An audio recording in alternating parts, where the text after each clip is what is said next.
السلام علیکم ناظرین، آپ دیکھ رہے ہیں ہاٹ لائن. میں ہوں فیصل رحمان اسلام آباد سے. ناظرین، آج کے پروگرام میں ہم آپ کا ایک تعارف کرائیں گے، ملاقات کرائیں گے ایسی شخصیت کے ساتھ جو پاکستان کی کہتے ہیں نا کوریڈورز آف پاور جو ہیں ان میں کافی عرصہ رہے. ان کے والد بھی رہے، وہ خود بھی رہے، اور پھر اس کے بعد ان کے صاحبزادے بھی پاکستانی پالیٹکس میں حصہ لیتے رہے. آج بات کریں گے پاکستان کل کیا تھا، پاکستان آج کیا ہے، اور پاکستان کا مستقبل کیا ہوگا، اور کہاں کہاں ہم نے وہ غلطی کی. وہ بڑے بڑے ایشوز، وہ مسئلے مسائل جو پاکستان کو آج درپیش ہیں، کس وجہ سے انہوں نے جنم لیا. اگر مسائل پہلے تھے تو آج اتنے بڑھ کیوں گئے؟ کتنے ایشوز ایسے تھے جو آج ہم نے سالو کیے، اور کتنے ایسے ایشوز تھے جو کبھی تھے ہی نہیں تھے لیکن آج وہ بہت بڑے مسائل بن چکے ہیں. ہم آپ کی ملاقات کرائیں گے آج کے پروگرام میں گھور ایوب خان سے، جو کہ سابق وزیر خارجہ بھی رہ چکے ہیں، وہ اسپیکر بھی رہ چکے ہیں نیشنل اسمبلی کے، اور ایک بڑے منجے ہوئے politician. His father was the former president and chief of army staff Field Marshal Ayub Khan, and his son گھور ایوب صاحب کے جو صاحبزادے تھے عمر ایوب خان صاحب، وہ بھی فائنانس منسٹر آف اسٹیٹ کی حیثیت سے خدمات انجام دے چکے. بہت بہت شکریہ گھور ایوب صاحب، آپ پروگرام میں آئے. سب سے پہلے تو let's start of from the past. آپ کے والد صاحب سے صرف ایسی کیا ضرورت پڑی تھی؟ Your father was military person, اور کہا جاتا ہے کہ جی پہلے جو عامر تھے، یا پہلا جو پاکستان میں ٹیک اوور کیا گیا وہ آپ کے والد نے کیا. جب ایک اتنا اچھا سسٹم چل رہا تھا، سلسلہ چل رہا تھا، what was the necessity, why did he take over? Faisal, انہوں نے ٹیک اوور نہیں کیا، کیونکہ ان دنوں میں اگر آرمی چیف، جس طرح لوگ کہتے ہیں، سیاستدان بھی لوگ بھی کہتے ہیں کہ جی army chief G H Q میں بیٹھا ہوا پلان کر رہا ہوتا ہے کہ کیسے میں ٹیک اوور کروں. ان دنوں میں 50s کی بات کر رہا ہوں، اس وقت صرف کچھ ٹروپس بھیجنے پڑتے تھے پرائم منسٹر ہاؤس کو اور کچھ گورنر جنرل ہاؤس کو، اور ختم. یہ اس طرح ہوا کہ جب مرحوم جنرل سکندر مرزا جو ہمارے گورنر جنرل تھے، ان کو یہ جتنا سسٹم چل رہا تھا وہ اس پہ خوش نہیں تھے. ترکی کے وزیر اعظم بھی آئے پاکستان جون 1958 میں. ابھی ڈاکومنٹس جو ریلیز ہو رہے ہیں، برٹش پیپرز جو ریلیز ہو رہے ہیں یا امریکن، ان میں سے یہ میں نے کوٹ کر رہا ہوں. ٹھیک. تو ترکی کے وزیر اعظم نے جنرل سکندر مرزا صدر گورنر جنرل کو کہا، یہ کیا کھٹ پٹ آپ کے ملک میں لگی ہوئی ہے، آپ ترکی کی طرح کچھ کریں. تو انہوں نے کہا میں سوچ رہا ہوں اس چیز پہ. 27 سپتمبر کو برطانیہ کے ہائی کمشنر کو گورنر جنرل کہتے ہیں سکندر مرزا کہ میں مارشل لاء لگا رہا ہوں. اس کی کیا ضرورت کیا پڑی؟ یہ جو چینج آف وہ یہ تھا کہ 6 مہینے 9 مہینے کیبنٹ نہیں چلتی تھی. کوئی ہمارا سفیر ہے واشنگٹن میں، محمد علی بوگرا صاحب، اس کو بلا کے وزیر اعظم بنا رہے ہیں. اس سے پہلے کیا ہوا تھا، ناظم الدین جو تھے وہ گورنر جنرل تھے، کوئی چینج آئی تو ان کو وزیر اعظم بنا دیا، اور کوئی محمد علی صاحب بن رہے ہیں پرائم منسٹر. مسلم لیگ جو سی تھی وہ راتوں رات جو سی ہے ریپبلکن پارٹی بن رہی ہے. ایسٹ پاکستان میں اسمبلی کے اندر جھگڑا ہوتا ہے اور ممبر جو سے ہیں وہ مائکروفون اٹھا کے ڈپٹی اسپیکر کو مارتے ہیں، ڈپٹی اسپیکر مار جاتا ہے. تو اس طرح کے حالات تھے جو جنرل سکندر مرزا سمجھتے تھے یہ چلے گا نہیں. صرف was it the fight of power between the east Pakistanis and the west Pakistanis? نہیں، یہ نہیں تھا اس وقت، یہ چیز نہیں تھی. جنرل سکندر مرزا سمجھتے تھے کہ یہ آئین جو ہے ہمارا 1956 کا، یہ چل نہیں رہا ٹھیک اس طرح، اور اس کو بہتر کرنا چاہیے. وہ خود تو نہیں کر سکتے تھے. ٹھیک. تو انہوں نے پھر کیا کیا کہ میں اس وقت ADC تھا والد صاحب کے ساتھ، ہم گلگت کے علاقے میں دورے کے لیے گئے، اور general Sikandar Mirza governor general نے ٹیلی فون وہاں کیا کہ ایوب آپ آ جائیں، راولپنڈی آ جائیں، میں نے بات کرنی ہے. کیونکہ وہاں یہ سیکرافون، آج کل جو گرین ٹیلی فون ہے یا سیکرٹ ٹیلی فون ہے، وہاں نہیں تھے ہمارے ساتھ. تو ہم جب پہنچے پنڈی تو انہوں نے کہا کہ میں نے آپ کو اندازہ نہیں تھا ابھی تک کہ کیا ہو رہا ہے یا کیا ہو سکتا ہے؟ وہ تو 6 مہینے سے جہاں بھی ہم ٹور کرتے تھے کسی فارمیشن میں تو کہتے یہ کیا ہو رہا ہے، یہ اولڈ مین کیوں نہیں ایکٹ کرتا، فلانا کیوں نہیں کرتے، کیوں نہیں ہو رہا ہے. He was pushed into یہ چیزیں چل رہی تھی. وہ پنڈی پہنچے تو انہوں نے کہا آپ کراچی آ جائیں، یہ ہم نے جو سا ہے مارشل لاء لگانا ہے اور کانسٹیٹیوشن کا ایبریگیٹ کر لیں. کوئی آرمی کو کوئی خاص اس طرح نہیں کہا گیا، صرف ایک بریگیڈ جو سا تھا کویٹب، اس کو موو کیا گیا جنگشائی، اور جتنے ٹروپس تھوڑے بہت تھے کراچی میں، کیونکہ اس وقت گوادر کا بھی قصہ لگا ہوا تھا تو تھوڑے بہت ٹروپ 1 پلٹن یا 2 پلٹن کراچی میں تھی. تو اس میں کیا ہوا کہ 7 اکتوبر کو جنرل سکندر مرزا جو گورنر جنرل تھے، انہوں کی پروکلمیشن سے 56 کا کانسٹیٹیوشن بھی ایبریگیٹ کرتے ہیں اور مارشل لاء بھی لگاتے ہیں. اب ہر کوئی کہتا ہے کہ ایوب خان نے مارشل لاء لگایا. اگر ایوب خان نہ ہوتا تو جنرل حبیب اللہ ہوتا, جنرل موسیٰ ہوتا, جنرل یحییٰ ہوتا, جو بھی ہوتا, وہ martial law general Iskander Mirza نے لگانا تھا اور کانسٹیٹیوشن کو بھی abrogate. So it wasn't your father. No, it was General Iskander Mirza. ٹھیک. وہ 7 اکتوبر کی پروکلمیشن دیکھ لیں, 3 پیج کا ہے, اور تقریباً وہی چیز جو بعد میں جس نے مارشل لا لگایا یا گورنمنٹ چینج کیا, تقریباً وہی پروکلمیشن پڑھا ہے, صرف تاریخیں اور نام کچھ کہا جاتا ہے ملک کے وسیع تر مفاد میں ہم نے یہ فیصلہ کیا کہ لہٰذا ہم ٹیک اوور کر لیں. اچھا, دوسری چیز یہ بھی کہی جاتی ہے سر کہ فاطمہ جناح صاحبہ کا جو الیکشن تھا, سر مادر ملت تھی, قائد اعظم کی بہن تھی, بہت بڑا ایک مقام تھا ان کا, اور آج بھی ہم ان کو وہی مقام دیتے ہیں. بہت سے لوگ کہتے ہیں جی ہمارا دل نہیں مانتا کہ وہ الیکشنز کیسے ہار گئیں. کچھ کہتے ہیں جناب کہ ایوب خان صاحب جو تھے انہوں نے غالباً الیکشن رگ کیے تھے, یا کچھ گیم ایسی کی تھی کہ ان کو سائڈ لائن کر دیا تھا. اس میں کیا صداقت ہے یا محض یہ بھی ایک ایلیگیشن؟ اسی طرح جو اٹھتا ہے وہ پوری طرح اسٹڈی نہیں کرتا. ایک فیشن ہوتا ہے کہنا کہ جی مادر ملت کو کس طرح ڈیفیٹ ہوا, لیکن سسٹم دیکھنا ہے. اس وقت اس کو کہتے تھے بیسک ڈیموکریٹس, 1 مین 1 ووٹ نہیں تھی. وہ اس وقت 80,000 بیسک ڈیموکریٹس تھے, 40,000 ایسٹ پاکستان سے, 40,000 ویسٹ پاکستان سے, جو الیکٹرل کالج بنتا تھا. ٹھیک, انہوں نے ووٹ دینی پڑتی. اب جب الیکشن شروع ہوئی تو گرما گرمی تھی بہت زیادہ, اس میں کوئی شک نہیں, بہت زیادہ تھی, اور پاپولر لیڈر تھی محترمہ فاطمہ جناح. لیکن یہ بیسک ڈیموکریٹس کے لیے اس طرح کیا کہ انتظام الیکشن کمیشن نے کیا کہ 4 کینڈیڈیٹس تھے. ایوب خان تھا, محترمہ فاطمہ جناح تھی, کوئی بشیر نام تھا, ایک اور چوتھا آدمی وہ بھی تھا. تو وہ ایک اسٹیڈیم میں سب کو جمع کرتے تھے, جلسہ الیکشن کمیشن آرگنائز کرتا تھا, اور ان 4 کو ٹائم دیتے تھے کہ جی آپ آ کے جیسے گریٹ ڈیبیٹ کا کانسیپٹ. ہاں, ڈیبیٹ جس طرح. ٹھیک, وہ آ کے اپنا اپڈیٹ کرتے تھے, زندہ باد مرد آباد ہوتا. اب یہ کہ ایوب خان کا یہ سسٹم تھا بیسک ڈیموکریٹس کا, ڈاؤن گاؤں کے لیول تک, وہ آ کے کہتے تھے یہ بڑا اچھا سسٹم ہے, یہ میرا سسٹم ہے. 40,000 سے یا یہ 80,000 جو ہیں پورے پاکستان میں ان کو 120 تک کروں گا, اور ان کو زیادہ کروں گا, اور پار دوں گا, اور پیسے دوں گا. آپ لوگ جو ان سے گراؤنڈ لیول تک, نیچے گراس روٹ لیول تک, یہ ان کا منشور تھا. یہ منشور. ٹھیک. محترمہ فاطمہ جناح آتی ہیں, وہ کہتی ہیں یہ بیزی سسٹم کرپٹ ہے, اس کو میں ختم کروں گی, یہ بالکل نااہل ہیں, فلان ہے, ڈھینگ ہے. اب جن سے ووٹ مانگ رہے ہیں ان کو کہہ رہے ہیں میں ختم کروں گی, یہ کرپٹ ہیں. یہ آن ریکارڈ ہے سر, یہ تاریخ کہتی ہے, آن ریکارڈ ہے, ان کی سپیچز ہیں. اب جو ووٹر ہے جس نے ووٹ ڈالنی ہے اس کو آپ کہہ رہے ہیں یہ کرپٹ ہیں, یہ نااہل ہیں, یہ بالکل میں ختم کروں گی, تو اس نے ووٹ تو اس طرح نہیں دینی. باوجود اس کے کراچی, حیدرآباد, ڈھاکہ, چٹاگانگ, ان جگہوں میں محترمہ فاطمہ جناح جیتی. اگر یہ کہنا کہ ایوب خان نے اس کو رگ کیا, تو جنوری میں پریزیڈنشل الیکشن ہوتی ہے, مارچ میں جا کے 65 میں نیشنل اسمبلی کی اور پروونشل اسمبلی کی الیکشن ہوتی ہے. اب یہ بھی ریکارڈ دیکھیں کہ محترمہ فاطمہ جناح اگر کہتے ہیں رگ, تو کسی اسٹیشن پہ انہوں نے الیکشن کمیشن میں پٹیشن دینی چاہیے تھی کہ یہ رگ ہوا ہے, یا پٹیشن دینی چاہیے تھی پورے پاکستان میں رگ ہوا ہے. یا جو قومی اسمبلی کے الیکشن اور صوبائی الیکشن مارچ میں 65 میں ہونی تھی, وہ اپوزیشن جو بنی ہوئی تھی اس کو کہتے بائیک آؤٹ کرو ان کو, یہ کیا تماشا بنے گا. ایسا نہیں ہوا. نہیں ہوا, پھر کون سی ریگنگ ہوئی. اچھا سر, آگے چلیں. یہ 65 کی جو وار ہے, یہ بہت سا یہ بھی تاثر ہے کہ عموماً انڈیا ہم سے مستی نہیں کرتا تھا, یہ ہم تھے جو پنگا کرتے تھے ان کے ساتھ, اور پھر یہ وار بنی. یہ بات صحیح ہے؟ اس طرح ہوا کہ کشمیر میں تقریباً خاموشی ہو گئی.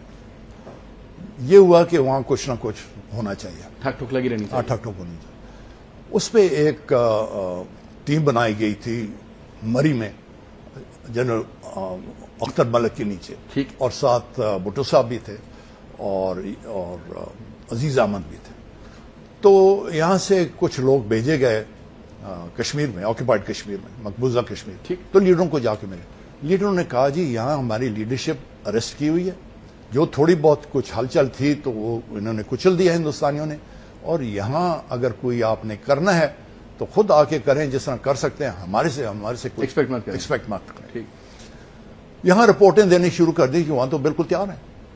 تو اندازاً 4,000 مجاہدین انہوں نے تیار کیے, کچھ آزاد کشمیر کے, کچھ ہزارے کے, کچھ راولپنڈی, کچھ اس ایریا کے. تو وہ انفلٹریٹ کا, وہ بڑا اچھی طرح انفلٹریٹ ہوا. لیکن 4,000 آدمیوں سے آپ ہندوستان کی فوج کو ڈیفیٹ کر سکتے ہیں صرف رائفل کے ساتھ یا ایک برین گن, مشین گن کے ساتھ؟ تو وہ جب گئے, جس ایریا سے گئے, آہستہ آہستہ ہندوستان کی فوج نے کیا کیا کہ ان کو پکڑنا شروع کر دیا, کیونکہ سپلائی بھی نہیں تھی ان کو دینے کی. جو کیجولٹی تھی ان کو ایویکویٹ کرنے کا کوئی طریقہ کار نہیں تھا. اور اس پہ کیا ہوا کہ کئی جگہوں پہ کشمیروں نے دکھایا کہ ادھر بھی ہیں ادھر بھی ہیں، تو اس پہ پکڑے گئے. انڈینس کو سپورٹ کیا. ہاں، انڈینس کو دکھانے شروع کر دیا. جو ہوتے ہیں یہ بکروال ہوتے ہیں باقی لوگ، کیونکہ ایسے ایریا سے گئے. تو جو جس ایریا سے یہ گئے اندر، وہ انہوں نے بلاک کر دیا. ان کو واپسی کا راستہ بند. جو تھا حاجی پیر پاس، وہ انہوں نے انڈینز نے لے لیا. پیر صاحبہ کا درہ تھا، وہ انہوں نے لے لیا. مظفر آباد کے کافی 12-15 میل کلوز آ گئے. تو اس پہ دیکھا کہ یہ پریشر زیادہ ہو رہا ہے. تو پھر پاکستان آرمی نے کیا کیا کہ چھم جوڑیاں میں ایک تھرسٹ دیا تاکہ وہ پریشر ان کے اوپر ریلیز ہو. ہندوستانیوں نے دیکھا Pakistani army which started of. ہاں، یہ اب ریگولر آرمی آ گئی اس پہ چھم جوڑیاں. وہ جب آئے تو انڈینز نے کیا کیا کہ انہوں نے آپریشن لانچ کر دیا لاہور اور سیالکوٹ اور قصور کے علاقے میں. فل سٹارٹ ہو گئی. لیکن اس میں ہمارے انٹیلیجنس کی، جو ہم کہتے ہیں نا ہمیں سرپرائز ہو گیا، پتہ نہیں چلا، اس میں کوئی شک نہیں. جب ہندوستان کی فوج لاہور پہ حملہ کیا، فل سکیل آئے نا پھر. فل سکیل، وہ ہمیں سرپرائز ہوئی. اب یہ ہے کہ ہماری ہائی کمیشن بھی ہندوستان میں، اگر ہندوستان کی فوج موبلائز کر کے ٹینک گڑ آ رہے ہیں ٹرک اس کے اوپر، ٹرین کے اوپر لوڈ کیے ہوئے نکل رہے ہیں، اوپر آ رہے ہیں امرتسر اور پٹھان کوٹ کی طرف جا رہے ہیں یا قصور کی طرف جا رہے ہیں، وہ اندھا بھی دیکھ سکتا ہے کہ بھائی اتنا شور ہو رہا ہے، کیا ہو رہا ہے. یہاں رپورٹ نہیں آئی کہ موبلائزیشن ہو رہی ہے، آپ تیار ہو جائیں. Was that an intelligence failure, sir? I think it was an intelligence failure. میں بار بار کہتا رہا ہوں it was an intelligence failure. لیکن ہمارے جو سے ہے کہ 4 سپتمبر کو، جو 3 سپتمبر کو شاستری صاحب نے کہا کہ سخت وقت آئیں گے، بلیک آؤٹس بھی ہو جائیں گے، تو اس وقت جی ایچ کیو کو یہ کہا، جی ایچ کیو نے، کہ آپ فارورڈ موومنٹ شروع کر دیں اپنے پوزیشن پہ. کیونکہ کئی کہتے ہیں کہ جی ہم لوگ تو مورچوں پہ تھے ہی نہیں. وہ اس لیے مورچوں پہ نہیں گئے جب کشمیر میں کچھ ہو رہا تھا کہ اگر ہم پہلے سے مورچوں پہ چلے جاتے بارڈر کے اوپر تو ہندوستان بھی سامنے آ جاتا. وہ جنگ، ایک انٹرنیشنل بارڈر کے اوپر جنگ کرنے کے لیے پاکستان کوشش کر رہا تھا کہ یہ جنگ نہ چھڑے. تو لیکن ہمارے لوگوں کی بہادری تھی اور جذبہ تھا کہ وہ جب 3 سپتمبر کو شام کو ان کو پتہ چلا کہ اس طرح ہے اور جے ایچ کیو سے کہا کہ آپ فارورڈ موو کریں، وہ اپنے اپنے پوزیشن سے پہنچ گئے، لیکن بڑے آہستہ آہستہ پہنچے تاکہ یہ بھی اس وقت یہ یقین نہیں تھا کہ وہ بارڈر پہ آ چکے ہیں کہ نہیں آ چکے. یہ نہ ہو کہ ہمارے پہ یونائٹڈ نیشنز یا باقی کہیں کہ جی پاکستان نے یہ چیز شروع کی. سر ہاں یا نہ میں یہ بتائیے گا، was that a tactical blunder? I think جو کشمیر میں آپریشن جبرالٹر تھا اس کو پوری طرح اس کو دیکھا نہیں گیا تھا کہ اس کے کانسیکوینسز کیا ہوتے ہیں.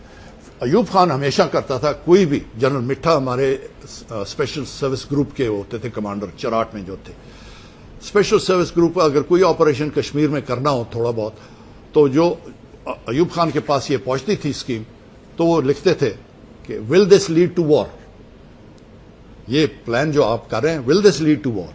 تو ادھر سے اگر جواب آتا ہے کہ یس، وہ ٹک کر دیتے تھے. ہاں، تو دیٹ واز نو. یہ کہتے ہیں نو. ٹھیک. Sir will just come back after break. Break کے بعد جی واپس آتے ہیں. ہمارے ساتھ موجود ہیں گور ایوب خان صاحب. Stay with us, will just be back after short commercial break.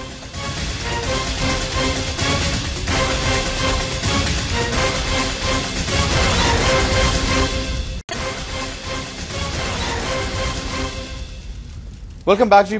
گفتگو ہماری جاری ہے گور ایوب خان صاحب سے، سابق وزیر خارجہ اور سابق اسپیکر نیشنل اسمبلی. گور صاحب یہ بتائیے کہ 65 کی وار ہوتی ہے، فیلڈ مارشل صاحب کا خطاب ملتا ہے. کچھ لوگ یہ کہتے ہیں کہ جناب فیلڈ مارشل کا خطاب اس لیے دیا جاتا ہے کہ اگر آپ جنگ جیتیں. کچھ کہتے ہیں جناب کہ شاید گراؤنڈ پہ تو ہم نے جو ڈیفینڈ کیا، بیکاز ہم اس کو ایز اے ڈیفینس ڈے مناتے ہیں، ایز این اٹیکنگ ڈے نہیں مناتے، تو وہ تو چلے مان لیتے ہیں، لیکن آن ٹیبل ہم نے یہ جنگ لوز کی. تھوڑا وضاحت کریں گے کیا کہتے ہیں وہ؟ یہ ہمارے پتہ نہیں. اب دیکھیں، یہ انڈین آفیشیل فگرز میں دے رہا ہوں آپ کو.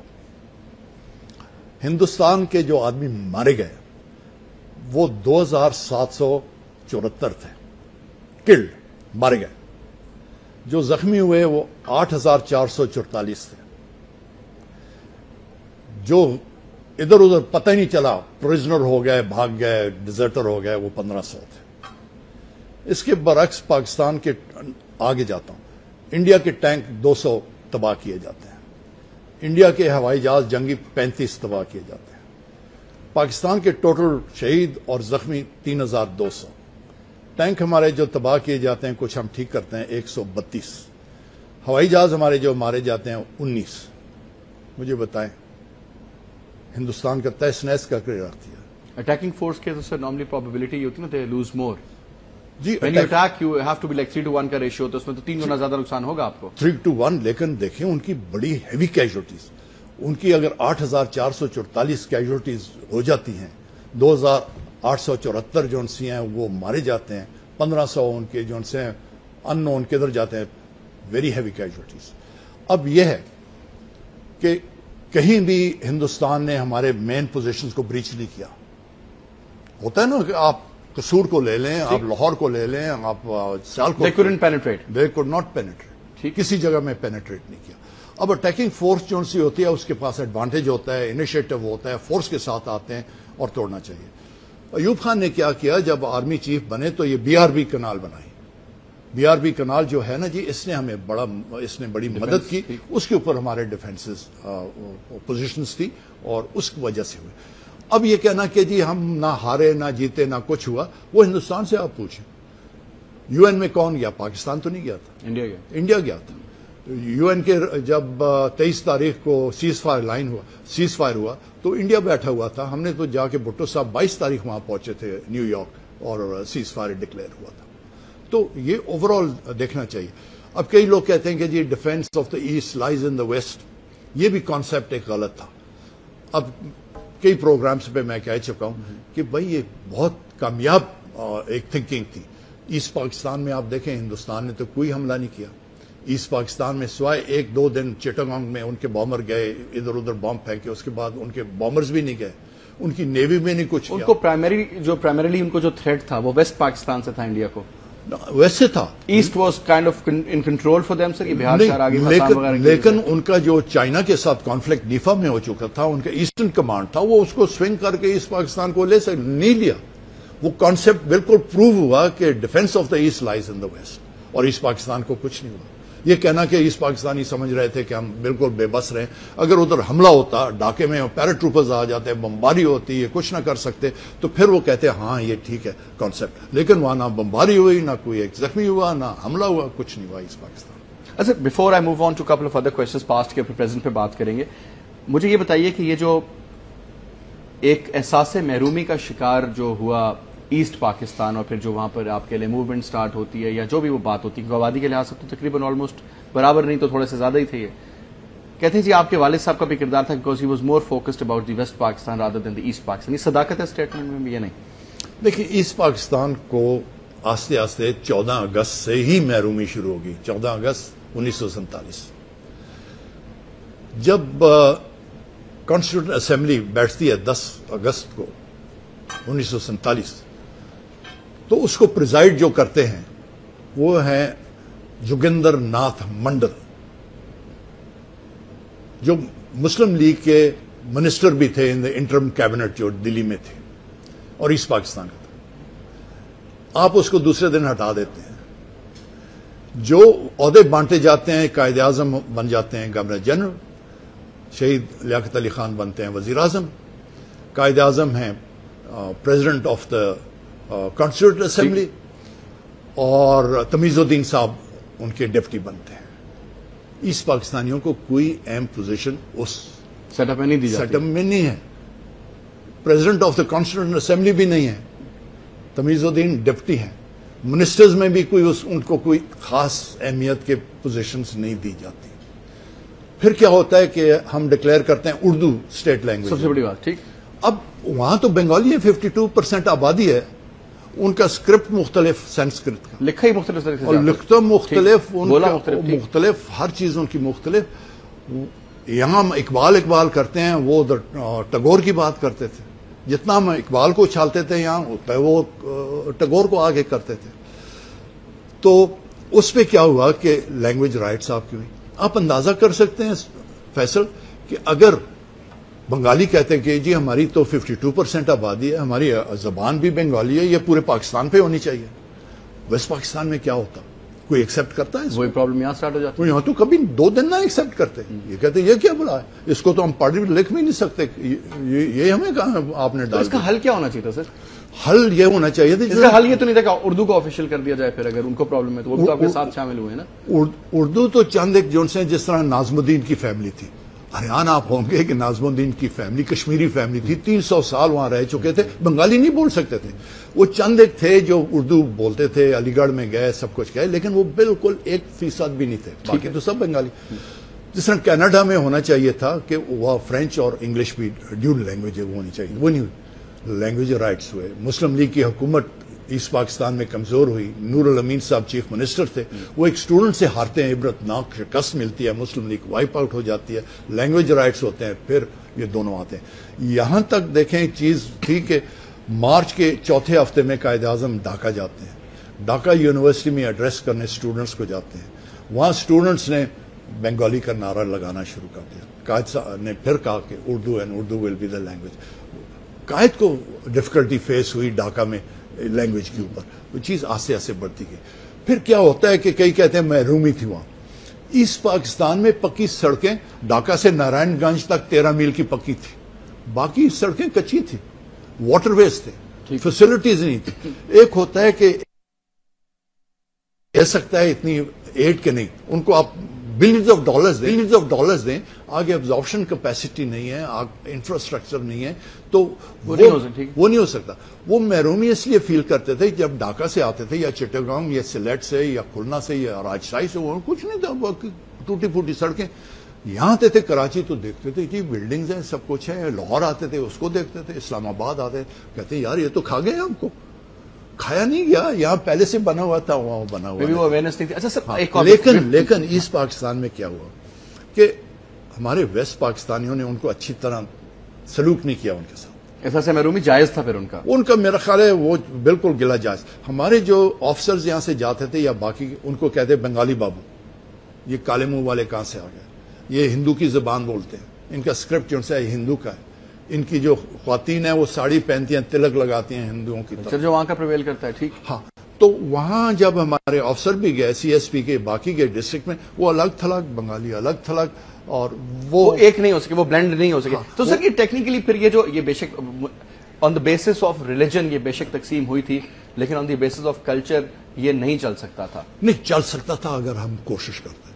ہمارے جو افسرز وہاں گئے نا جی, باقی گئے, ان کے ساتھ سلوک نہیں. اور پھر ایک اور نئی چیز نکل آئی کہ ہمارے چند ایک جو لوگ تھے وہ ایک قسم کا بیلنس شیٹ بنانے شروع ہو گیا کہ جی ویسٹ پاکستان یا پاکستان ترقی نہیں کر سکتا جب تک ایسٹ پاکستان ہمارے ساتھ ہے. یہ باٹم لیس ویل ہے, اس میں جتنا ہم ڈالتے جائیں گے یہ, کیونکہ ان کی ابزارپشن کیپیسٹی نہیں ہے, پیسے بھی کھا جاتے ہیں, پیسہ بھی خراب ہو جاتا ہے, یوز بھی نہیں ہوتا.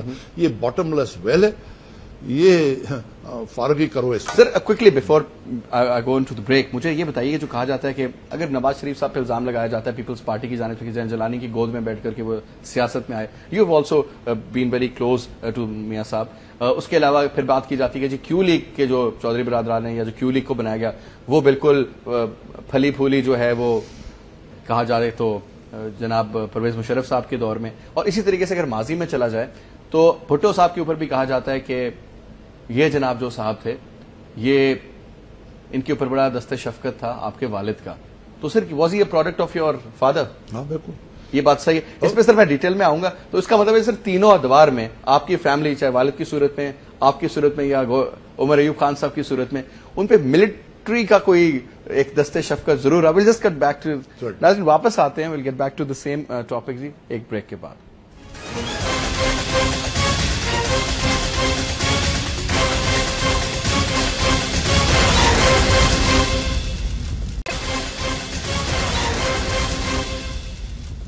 ویلکم بیک ویورز, آپ دیکھ رہے ہیں ہمارا پروگرام ہاٹ لائن, اور آج کے ہاٹ لائن میں ہمارے مہمان گور ایوب خان صاحب موجود ہیں. تھوڑا ماضی کی بات ہو رہی ہے, کوئکلی تھوڑا پریزنٹ پہ بھی بات کریں گے, فیوچر پہ بھی جائیں گے, لیکن یہ جو سر تاثر تھا جو بریک سے پہلے میں نے آپ سے سوال کیا تھا, اس پہ آپ نے کہا ہاں جی ایسا ہی ہے تھا کہ بھٹو صاحب was he a product of field marshal Ayub Khan. So your answer was yes. تھوڑا سا ڈیفائن کریں گے سر, کیونکہ کہا جاتا ہے کہ وہ پہلے سویلین مارشل ایڈمنسٹریٹر بھی تھے, وہ جو کچھ بنے ان کے جو پیچھے سلسلہ تھا وہ کافی زیادہ سپورٹ تھی, اور یہ بھی کہا جاتا ہے کہ غالب وہ ڈیڈی کی طرح ان کو ایک کس طرح عزت کے طور پہ ہی کرتے ہوں گے, لیکن آپ کے والد کو اس طریقے سے کرتے تھے. درست ہے. اس میں یہ ہے کہ جب مارشل لا لگا تو اس وقت گورنمنٹ نے یہ دیکھا کہ پولیٹیشنز ہیں, کرپشن کے چارجز وغیرہ وغیرہ, یہ جیلوں ویلوں میں ڈالنا فضول کی بات ہے. جس کا تھا ایک ڈوسیئر بنا کے ان کو چارج شیٹ پکڑا دی. ٹھیک کہ جی آپ ایبڈو ہو گئے, آپ 7 سال کے لیے پالیٹکس میں نہیں آ سکتے ہیں, اگر آپ اس کے ساتھ ڈس ایگریمنٹ ہے آپ سپریم کورٹ میں چلے جائیں, کورٹ میں جا کے اس کا فیصلہ کریں. شہید سہروردی وہ گئے, تمیز الدین صاحب گئے, بالکل ٹھیک, تو کورٹ نے ان کو اجازت دے دی, ایک آدھ اور گئے, باقی انہیں گئی نہیں. اس سے یہ ہوا کہ لارکانے میں جس طرح ہے وہاں کون تھے, وہاں ایوب کھڑو تھے, وہاں قاضی فضل اللہ تھے, وہاں جو ان سے چانڈیو تھے, چانڈیو کو ایبڈو نہیں ہوا لیکن قاضی فضل اللہ اور ایوب کھڑو کو وہ ایبڈو ہو گیا. تو جب کیبنٹ بننے شروع ہو گئی تو نئے آدمی دیکھے کہ آنے چاہیے جو پہلے پالیٹکس میں نہ ہو. تو بھٹو صاحب جو ان سے ہیں وہ سلیکٹ کیے گئے. بھٹو صاحب در حقیقت اگر آئے کیبنٹ میں تو نصرت بھٹو کی وجہ سے آئے. وہ کیسے؟ وہ اس لیے کہ کراچی میں اس وقت ایک ایرانی گروپ بن گیا تھا لیڈیز کا, کیونکہ جنرل سکندر مرزا جو ہمارے گورنر جنرل تھے انہوں نے دوسری شادی کی تھی ایرانی نیول اٹیشی کی بیوی کے ساتھ. ٹھیک ہے, تو ایک سرکل بن چکا تھا. تو اس میں چھوٹی سوسائٹی تھی اس وقت ہماری, تو وہ ہمارے بیگمیں جتنی تھی پاکستانی وہ خفا تھیں کہ یہ کیا کر دیا انہوں نے. تو بیگم ناہید سکندر مرزا اس وقت جو فارسی بولنے والی لیڈیز وہ فارسی بولنے والی جو بیگمیں تھیں وہ بیگم اسفانی تھی, بیگم ہدایت اللہ تھی, بیگم بھٹو تھی اور وہ خود تھیں. تو وہ اس پہ اور یہ سب سے ینگ تھی ان میں نصرت بھٹو. تو وہاں سے ان کا انٹروڈکشن ہو گیا. لیکن جب کیبنٹ میں لائے گئے تو یہ پڑھے لکھے تھے, 32 سال کی عمر تھی, he was very young, he was good in that. لیکن پہلے 3-4 سال منسٹر آف کامرس یا minister of petroleum natural resources, کیونکہ اس وقت 10 منسٹر تھے, ایسٹ پاکستان کا 5, ویسٹ پاکستان کے 5, اور ہر منسٹر کے پاس 5-5, 6 پورٹ فولیو. تو اس میں کوئی خاص انہوں نے شائن نہیں کیا. شائن جب کیا تو منسٹر ایز فارن منسٹر کیا. اس طرح ہوا کہ نیشنل اسمبلی لال کوٹی پنڈی کی ہے, تو اس کا ایوب ایک ہال ہوتا تھا, تو اس میں نیشنل اسمبلی ہوتی تھی. تو ایک بریک میں مجھے بھٹو صاحب کہتے ہیں, گوہر دی اولڈ مین, مطلب صدر صاحب, وہ ایک بڑے بڑ کی درخت کی طرح ہے, سایہ ہے, سب کچھ ہے, لیکن نیچے اس کے گھاس بھی نہیں ہوتا. تو میں نے کہا آپ کیا کہہ رہے ہیں؟ کہ وہ اپنا جانشین ایک نامزد کرے, ہونا چاہیے. اچھا. تو جو لنچ بریک ہوئی تو میں عموماً فلیشمن ہوٹل میں ٹھہرتا تھا, میں گیا والد صاحب کے پاس لنچ کھانے کے لیے ان کے پاس. تو میں نے کہا جی آپ کے منسٹر کہتے ہیں کہ آپ بڑھ کا درخت ہیں اور اس کے نیچے ہوتا کچھ نہیں, تو کوئی جانشین آپ نے مقرر کرنا چاہیے. انہوں نے کہا ابھی آپ کا کوئی ارادہ نہیں تھا پالیٹکس میں آنے کا؟ اس وقت میں ممبر نیشنل اسمبلی تھا. ٹھیک. تو But you not that active, right? نو, میں ویسے ہی ایک اسٹاپ گیپ میجر تھا. ٹھیک. تو مجھے کہتے کون کہہ رہا ہے؟ میں نے کہا زلفی بھٹو کہہ رہے ہیں. اور آپ کی تھی گپ شپ؟ ہاں, فرسٹ کلاس, بڑی اچھی دوست. تو میں نے کہا زلفی کہہ رہا ہے کہ وہ بے وقوف یہ کہہ رہا ہے. میں نے کہا یہ کہہ رہا ہے. کہتا ہے وہ دیکھتا نہیں ہے, میں تو اس کو گروم کر رہا ہوں, اس کو تیار کر رہا ہوں. اس کے لیے 2 آدمیوں کو میں کر رہا ہوں, ایک زلفی کو اور دوسرا محمود ہارون کو. اچھا. پریفرنس میری جو سی ہے محمود ہارون وہ ہے بھٹو کی. اچھا, بھٹو صاحب. زلفی. ٹھیک. لیکن اگر جس طرح وہ کہہ رہا ہے کہ میں نامزد کر دوں کسی کو جانشین, تو اس پہ کیا ہوگا؟ کیبنٹ والے بھی ان کے پیچھے پڑ جائیں گے, اپوزیشن والے بھی پڑ جائیں گے. میں بھی مشکل کی الیکشن لڑتا ہوں, وہ تو اس کو الیکشن تک جانے نہیں دیں گے, ان کو پولیٹیکلی ختم کر کے رکھ دیں گے. تو یہ گرومنگ تھی, اس پہ کوئی شک نہیں. ہر مہینے 14 دن کے بعد بھٹو صاحب کچھ نہ کچھ غلطی کر دیتے تھے, جس کے اوپر جھاڑ جھوپ کر کے اس کو, جس طرح بیٹے کو آدمی کرتا نا کہ بھائی یہ نہیں کرنا, یہ کرنا. So he was very close to your father, very close, like a son. Like a son. He was like a fifth brother with us. ٹھیک. اچھا سر, اب بھٹو صاحب آ جاتے ہیں, بھٹو صاحب کا بھی سارا سلسلہ ہو جاتا ہے. پھر اس کے بعد اب لیٹس گیٹ بیک, تھوڑا سا اس کو ہم ذرا فاسٹ فارورڈ کرتے ہیں. بھٹو صاحب آئے, بھٹو صاحب کی پھر پارٹی بنتی ہے, پھر بھٹو صاحب اقتدار میں آتے ہیں, پھر ان کو پھانسی دے دی جاتی ہے, پھر ضیاء صاحب آ جاتے ہیں. اب سر میاں صاحب آتے ہیں. پہلے آئی جی آئی ہوتی ہے جی 1988 کے الیکشنز میں, ایک مارجن سے وہ ہار جاتے ہیں, بڑی جماعتوں کا ہوتا ہے. لیکن now you become the front line man, آپ کا بڑا نام مسلم لیگ نواز میں اور سارا کچھ. پہلے تو یہ بتائیے سر کہ اختلافات کہاں سے شروع ہوئے؟ کیونکہ مجھے تو یہ بھی پتا چلا کہ اتنے قریب تھے کہ کہیں پر خود ہی ڈرائیو کر کے آپ کے پاس آ جاتے تھے, گاڑی چلاتے ہوئے, جب آپ اسپیکر تھے آپ کے گھر آ جاتے تھے, بینگ پرائم منسٹر, اتنے کلوز تھے. صبح صبح ارلی مارننگ ناشتہ بھی کر رہے ہیں. ایک دفعہ تو آئے, خود گاڑی چلائے ہوئے, ڈرائیور بھی نہیں تھا, گاڑی کا نمبر بھی نہیں تھا, میں حیران ہو گیا کہ یہ کیا ہو گیا. پرائم منسٹر انوریجن سرکاری میں ادھر آ رہے. وہ اس وقت یہ تھا بے نظیر کے ساتھ مذاکرات تھے, تو وہ پوری چیز میں نے کمپلیٹ کر لی, ہر چیز طے کر لی. کراچی میں میٹنگ کرنی تھی, کس طرح کیا اگریمنٹ ہونا ہے, لیکن ان کے مرحوم والد صاحب نے اس پہ آبجیکٹ کیا, تو میرے خیال میاں صاحب کو انہوں نے کہا نہیں ہونا. تو وہ پھر آئے مجھے کہنے کہ معذرت کرتا ہوں یہ چیز ہوئی ہے, تو میں امبیرسمنٹ میں ڈال دیا اٹس آف. تو آپ بے نظیر کو کہتے ہیں اٹس آف. لیکن ہمارے اختلاف جو ہیں وہ ایسے ہوئے کہ میری طرف سے نہیں, ان کی طرف سے.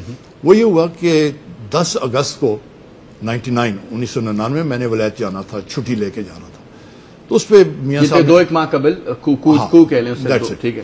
اس پہ میاں صاحب نے میرے سے پوچھا کیسے حالات ہیں. میں نے کہا بہت خراب حالات ہیں, بہت خراب ہے. کیا حالات میں کیا خرابی تھی سر؟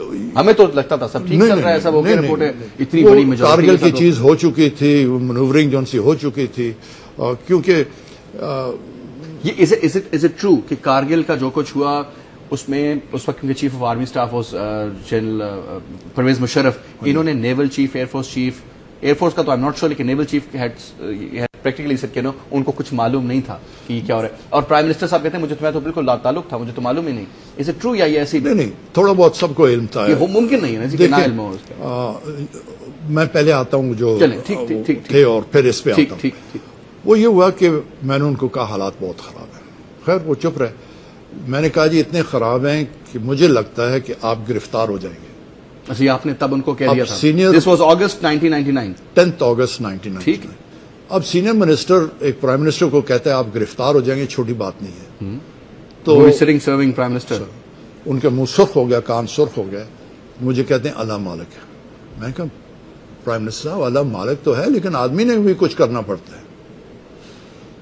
تو ہم اٹھے, میں اجازت, تو مجھے کہتے ہیں گور صاحب میں نے آپ سے ایک بات کرنی ہے, مجھے کسی آدمی نے کچھ کہا ہے آپ کے خلاف.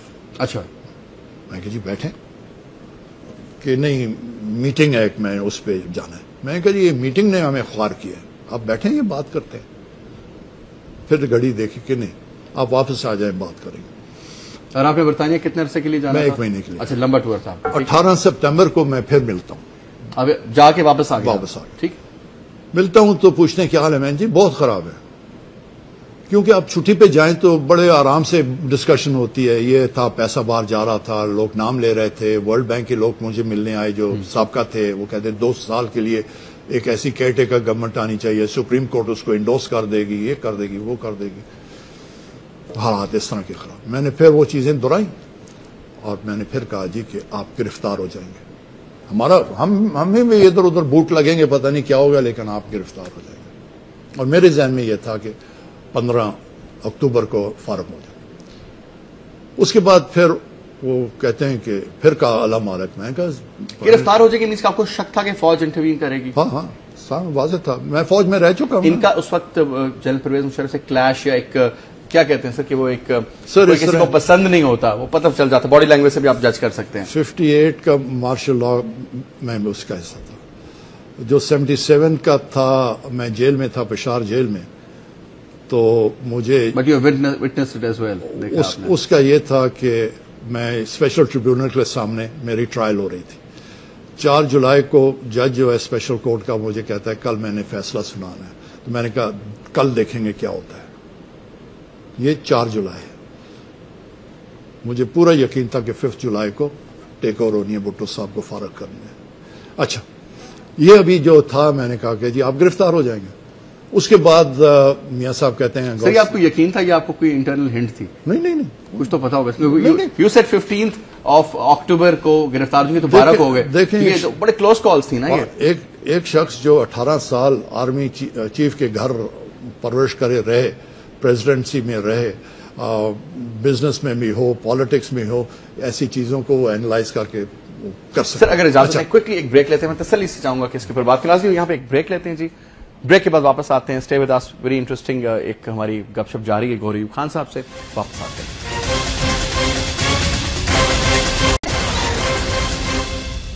ویلکم بیک جی, گفتگو ہماری جاری ہے. خان صاحب, جی خان صاحب. اچھا کہ جب ہماری کھٹ پٹ تھی فاروق خان لغاری کے دسمبر 1997 میں, آپ گئے میرا کہتے ہیں آپ گئے فاروق خان لغاری کے پاس اور آپ نے کہا اس کو کہ بے نظیر کو بھی فارغ کرو اور نواز شریف کو بھی فارغ کرو کرپشن کے اوپر، ان کو ڈسکوالیفائی کرو. میں نے کہا جی اس نے یہ تو نہیں کہا گور ایوب کو بناؤ وزیر اعظم، کہ نہیں یہ نہیں کہا. میں نے کہا نواز شریف صاحب، پرائم منسٹر صاحب، ابھی مجھے اپنا جو سب سے آپ کا ریلائبل آدمی ہے، ٹرسٹڈ آدمی ہے، مجھے ابھی دیں. ابھی جاتے ہیں فاروق خان لغاری کے اور بات کرتے ہیں. ٹھیک. کیونکہ ایز فارن منسٹر میں جا کے جو مذاکرات میرے ہوتے تھے، کوئی سیکرٹری آف اسٹیٹ آئے، کوئی آئے، تو 5 منٹ پہلے اس کو بٹھا کے آپ کے ویٹنگ روم میں آپ کے پاس آتا تھا، نہ آپ کے پاس یا پریزیڈنٹ کے پاس جاتا تھا کہ یہ باتیں ہوئی، آپ یہ باتیں ان سے کریں.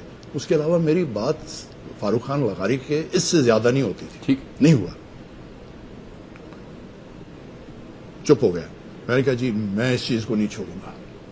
آپ نے you are hurt. I was very hurt. میں نے کہا جی آپ نے آدمی، کیونکہ میں نے پوری لائلٹی دی، ٹھیک، وفاداری دی. یہ سب کانوں کے کچے تھے، اس کا مطلب ہے. تو میں نے کہا جی آپ نے دینا ہے، کہ نہیں. پھر اٹھے. میں نے کہا جی نہیں، میں انسسٹ کرتا ہوں آپ نے آدمی دینا ہے، میں نے اس چیز کا کھوج لگانا ہے. آپ نے دسمبر 97 میں یہ چیز کرنی تھی، مجھے بلا کے فارغ کرنا تھا، یا گھر بیٹھا ہوا فارغ کر دیتے. ابھی 22 ماہ کے بعد ابھی کیا یہ سوچ گئی ہے آپ کو کہ آپ آج مجھے کہہ رہے ہیں 22 ماہ کے بعد مجھے وزیر فارن منسٹر رکھا، مجھے minister for water and power رکھا، تو آپ کے ذہن میں ہوگا یہ تو میرے خلاف ہے آدمی، یہ کیا کر رہا ہے. وہ چیز تو رپورٹ ٹوٹتا ہے. ٹھیک. ایک دم گلے لگا لیا. نہیں گور صاحب میرے کو بھول جائیں، بات ہی نہیں ہوئی. میں کہا بات کر کے کہہ رہے ہیں بات بھول جائے، بات ہی نہیں ہوئی. میں نہیں چھوڑوں گا اس کو. خیر جی، وہ کچھ دنوں بعد ہم فارغ ہو گئے. حکومت ختم ہوگی. فاروق خان لغاری ادھر ہمارے گھر کے ساتھ جو ان سے نواب اسد کالا باغ ہے، وہ وہاں شادی تھی، تو ان کی رشتہ داری بھی ہے. تو میں نے فاروق خان سے کہا، میں نے کہا میرے ساتھ تو نواز شریف صاحب نے تماشا کیا ہے. کیا کہ یہ بات کی ہے کہ آپ کو میں نے آ کے کہا ہے بے نظیر کو بھی فارغ کرو، نواز شریف کو بھی فارغ کرو، ان کو ڈسکوالیفائی کرو. کہتا ہے نہیں، کبھی بات ہوئی نہیں ہے اس طرح کی بات. ٹھیک ہے. یہ تھی ہماری. تو یہ محض ایک تھی. وہ اب سے تھوڑا سا وقت لاسٹ سیشن میں ہم پروگرام کے پھر کیو لیگ میں سر شمولیت ہوتی ہے. وہ شخصیت سر جو کہ کیو لیگ انہوں نے بنائی پریزیڈنٹ صاحب نے. وہ پریزیڈنٹ وہ تھے جو کہ آپ جس پارٹی کے اتنے لوئل تھے، میاں صاحب کو جنہوں نے گرفتار کیا، گرفتار کرنے کے بعد ملک بدر کر دیا. وہ غلط فیصلہ تھا، صحیح تھا، اس کی ڈیٹیلز میں ہم نہیں جائیں گے. وہ ڈیل تھی نہیں ڈیل تھی، وہ کیا تھا جو بھی تھا. خیر at the end of the day 2 rivalries تھی کہ میاں صاحب ان کو دیکھنا برداشت نہیں کرتے تھے، وہ ان کو دیکھنا برداشت نہیں کرتے تھے. پھر وہ پاور میں آتے ہیں، پریزیڈنٹ بنتے ہیں، بڑے powerful president, because he was the chief of army staff and the president. اور اس شخصیت کی کیبنٹ میں جو آپ کے بیٹے منسٹر کی حیثیت سے کام کرتے ہیں. سر یہ کیا وجہ تھی؟ آپ نہ بھی کر سکتے تھے نا، اپوزیشن میں بیٹھے رہتے. اس میں یہ تھا کہ میاں صاحب گرفتار ہوتے ہیں. رات کو میں 9 بجے ٹیلی فون گرین لائن ہے، اٹھا کے رنگ کرتا ہوں پرائم منسٹر ہاؤس. تو وہاں سے کوئی میجر اٹھاتا ہے. تو میں نے کہا پرائم منسٹر کدھر ہیں کہ مصروف ہے. نیچرلی کنونس ہو گیا، پتہ چل گیا کہ وہ انڈر ڈیٹینشن ہے ابھی. Same night. اب یہ ہے کہ ہم ڈیمونسٹریشن کر رہے ہیں، سپریم کورٹ میں چلے گئے، کراچی جا رہے ہیں ان کے کیسز کے لیے سب کچھ. جب یہ چیز آگے بڑھی تو اٹک میں تھے. تو اب پارٹی چل نہیں رہی تھی. صدر تو تھے نواز شریف.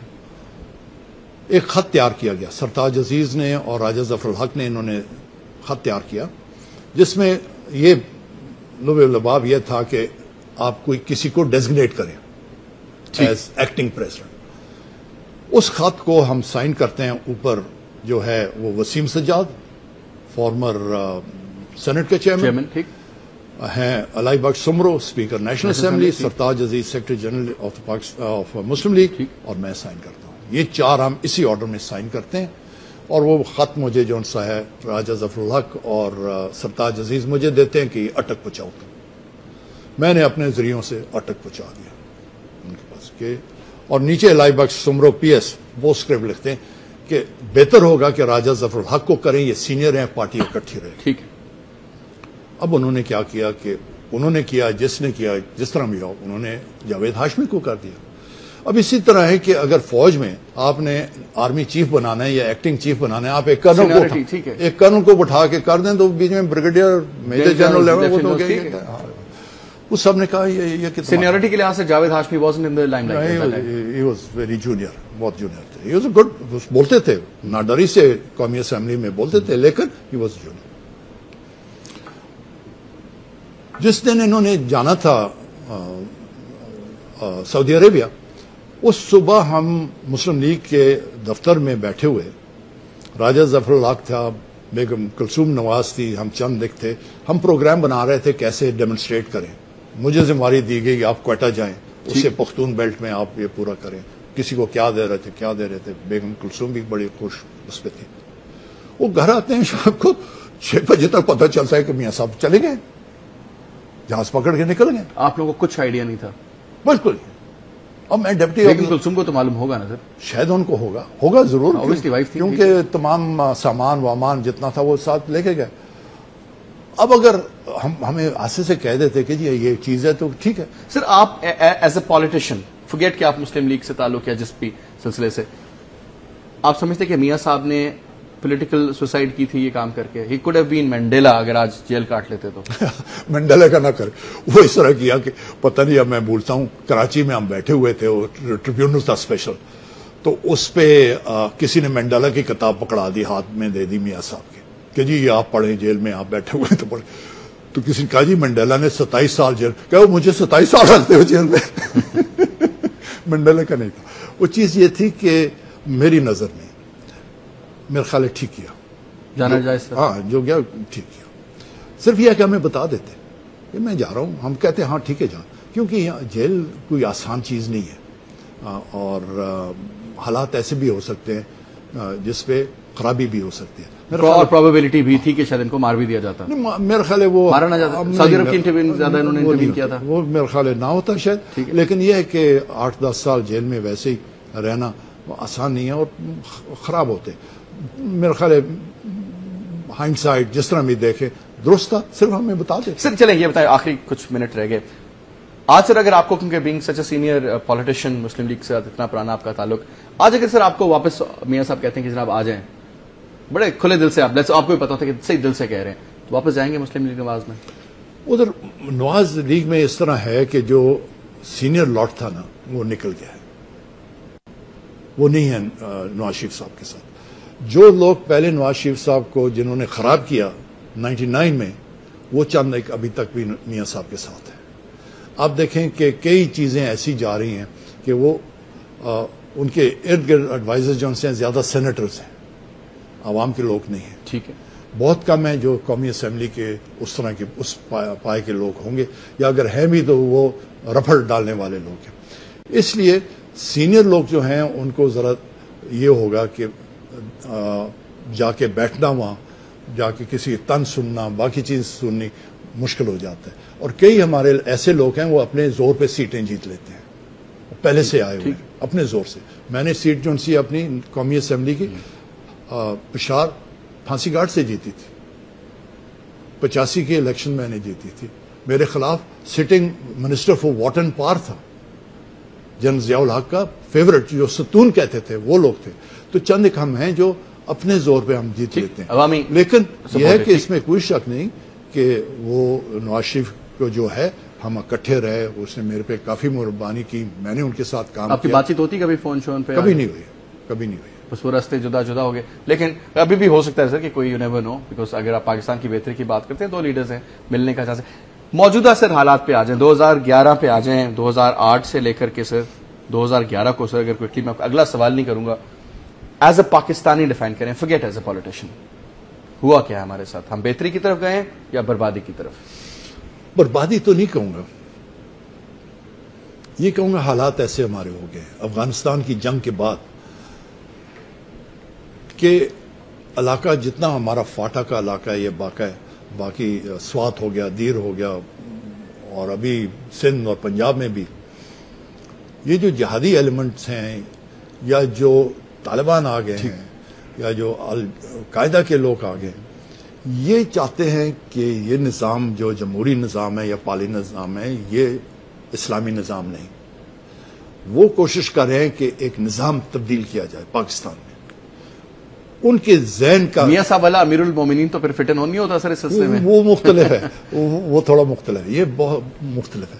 تو وہ چاہتے ہیں کہ یہ نظام، اور اس پہ وہ سمجھتے ہیں کہ یہ اسٹیٹ انسٹیٹیوشنز ان کو اتنا کمزور کیا جائے، ان کو ڈی مورلائز کیا جائے، جس طرح ایران میں وہ ٹیک اوور ہو گیا تھا، یا جس طرح افغانستان میں ٹیک اوور ہو گیا تھا. اس طرح کے ایک حالات بنائے جائیں جس میں یہ سسٹم جو ان سے ختم ہو اور وہ نظام اور وہ لوگ آ سکے. یہ پروسیس لگی ہوئی ہے. ہماری لمبی جنگ ہوگی, یہ ختم نہیں ہوگی. یہ نظریاتی جنگ ہے جی. ہاں, یہ اس طرح نہیں ہوگی جس طرح رحمان ملک صاحب کہہ رہے ہیں یہ کلنگ بوائے فرینڈز اور گرل فرینڈز کر رہے ہیں, وہ نہیں ہے. تو یہ بڑے سوچ کے کرنی پڑے گی, بڑے پھونک پھونک کے کرنی پڑے گی. تو اس کا مطلب ہے غریب صاحب کہ جو موجودہ حالات ہیں یہ اتنی جلدی آپ ٹھیک ہوتے دیکھ نہیں سکتے. سلسلے دو رخ اختیار کر سکتے ہیں, ڈیپینڈ کرتا ہے کہ ہم کس طرف اس کو شفٹ کریں اپنی موجودہ فلسفی اور موجودہ جو ہماری ڈیسیجن میکنگ اس کے حوالے سے. آپ سمجھتے ہیں؟ جی ہاں, وہ اس لیے کہ اگر آپ دیکھیں ہمارے جو پڑھے لکھا طبقہ ہے اس کی تھنکنگ اور ہے, سوچ اس کی اور ہے. جو ہمارا عام دیہات اور عام آدمی ہے, جو آپ کے اینکر ہیں, یہ جو ابھی آپ کے فوٹو ہماری لے رہے ہیں, ریکارڈنگ کریں, یہ ہمارا ایک ڈسکنیکٹ ہے. ٹھیک, وہ کچھ اور سوچ رہے ہیں اور ہم کچھ اور سوچ رہے ہیں. اس کو ہم نے برج کرنا ہے. برج کرنا ہے. اس برجنگ میں بہت کام کرنا پڑے گا, بہت دینا پڑے گا, بہت development. All about changing the mind set then sir. Mind set. اچھا سر, یہ مجھے بتائیے سر کوئکلی, لاسٹ کوشچن مجھے کہا جا رہا ہے پروگرام ریپ اپ کرنے کے لیے, آپ عمران خان صاحب کا فیوچر کیا دیکھتے ہیں سر؟ کیونکہ وہ ایک واحد جماعت ہے جس میں سر پڑھے لکھا طبقہ بھی ہے اور جس میں یوتھ بھی ہے, جس کو ہم کیٹلسٹ فار چینج کہتے ہیں, اور جس میں عام آدمی بھی شامل ہے. میں ان کے خود جلسے میں گیا تھا پروگرام کرنے کے لیے, نا وہ سرپرائز ٹو سی کہ لوگ اپنا ذاتی پیسہ خرچ کر کے بڑی بڑی دور سے اس شخصیت کے ساتھ شامل ہوئے ہیں, اس پرسونا کے پیچھے یا اس پرسنالٹی کے پیچھے یا اس ایک امیج کے پیچھے یا جو بھی تھا. لیکن اس میں ہر طبقے کے لوگ تھے جو کہ نارملی آپ کو نظر نہیں آتے باقی جلسوں میں. کیونکہ اگر آپ برجنگ کی بات کریں تو دس از دا پلیٹ فارم دین. اگر practically I am not his voter or anything, I am just giving an example sir. دیکھیں جی, یہ لمبا پروسیس ہوتا ہے. شہروں میں شاید یہ چیز چل جائے, ٹھیک ہے, کوئی ایسا آدمی ان کے ساتھ ابھی نہیں ہے جس کا نام میں لے سکوں یا کوئی عام شخصیتیں لے سکیں. other than Imran Khan, there's no one. اور نہیں. ٹھیک. دوسری یہ چیز ہے کہ جو ہم کہتے ہیں جمہوریت, پارلیمانی نظام, لیکن دیہاتوں میں چلے جائیں وہ کہتے ہیں جی یہ فلانے گروپ کا ہے, یہ فلانے گروپ کا ہے, یہ فلانے برادری کا ہے, یہ فلانے برادری کا ہے. ہماری الیکشن جو ہیں وہ برادریوں پہ چلیں گی, گروپس پہ چلیں گی, کچھ پارٹیوں پہ چلیں گی. 7-8 سیٹیں مشکل سے کھڑے لے جائیں گے. لیکن وہ چیز نہیں جس طرح سے ہم بات کرتے ہیں. جس طرح وہ کہہ رہے ہیں کہ 70%, 80%, یہی مین پولیٹیکل. تو سر اس کا مطلب یہ کہ at the end of the day یہ صرف پولیٹیکل اویئرنیس تبھی آئے گی, ہم تبھی سلسلوں کو سمجھیں گے جب تعلیم آئے گی اور ایک مائنڈ سیٹ چینج ہوگا گراس روٹ لیول پر بھی. آپ دیکھیں گے کہ الیکشن آئے گی نا, آج جو لوگ کہہ رہے ہیں یہ گرانی ہے, بجلی ہے, فلان, وہی اس پارٹی کے جھنڈے اٹھائے ہوئے گاڑیوں کے پیچھے نعرے مار دوسری طرف وہ کر رہے ہیں, وہی تقریباً لوگ آئیں گے, پارٹیز ان میں کانٹیسٹ ہوگا, دوسری پارٹیز تھرڈ فورس یہ فورس ہو سکتا ہے, لیکن مجھے لگتا ہے کہ وقت لگے گا. بہت بہت شکریہ غریب صاحب, آپ آئے. Thank you so much sir for being a part of our show. آج کے ہمارے مہمان غریب خان صاحب سے تھوڑی سی جو گفتگو ہوئی آج کے پروگرام میں, کچھ ماضی, کیونکہ یہ جنریشن وائز آپ دیکھیں ان کے والد یہ خود پھر ان کے صاحبزادے اس تمام پالیٹکس میں ہیں, ایکٹیو پالیٹکس میں ہیں. آج بھی غریب خان صاحب کہتے ہیں وہ خود بھی ایکٹیو پالیٹکس میں ہیں, اور ایک نظر دوڑائی گئی, آج ایک نظر ڈالی گئی ماضی کے اوپر. تو بہت سے سوالات جو جنم لیتے ہیں, آئی ہوپ کہ آج کلیئر ہوں گے اس پروگرام کی وجہ سے. انشاءاللہ پھر ملاقات ہوئی کل 8 بجے, تب تک کے لیے اجازت دیجیے. خدا حافظ.